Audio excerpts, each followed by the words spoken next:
Hey guys, it's SterlingW, and if you ever had a 12-volt device in your car go out and it's plugged into one of these devices, this is a 12-volt cigarette lighter um, power cord. So quite possibly, if there's no power going to your device, the fuse probably got blown. So you go ahead and unscrew the top, and inside there's a screw, there's a lock ring, and there's a little nipple and stuff. But most of all, there's a fuse in there and also a spring underneath it.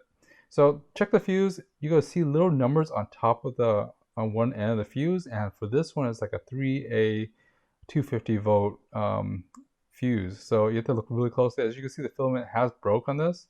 Now, what I did is I bought a kit that has a whole bunch of fuses. So no matter what fuse it is, you'll probably have it in that kit.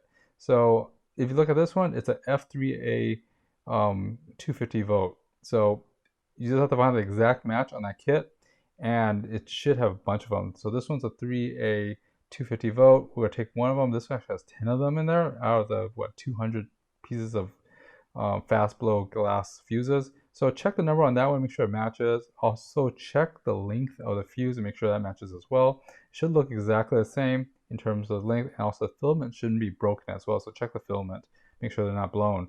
So after that, just reassemble everything up. Put that spring in first, and then put the fuse in. And then after you drop the fuse in, you go put in the ring, like a little ring that holds everything down, and then there's a little top and nipple that goes on top of that, and screw everything back in. It's very simple, and you might want to just test everything else. But after you screw everything in, pretty much 80% of all the times that these devices in the cars break down, it's because that fuse got blown because of a high voltage spike or something else like that to protect your device.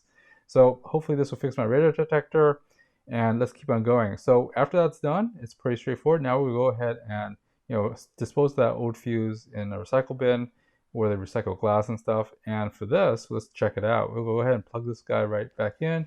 This laser radar detector has lasted me for over 10 years now, and it's been great, and it works now. I don't have to pay for a new cord. It works. So anyways guys, this is SterlingW. I hope this review or this how-to was helpful to you, and I'll see you next time. Thanks for watching guys. See ya. Bye bye.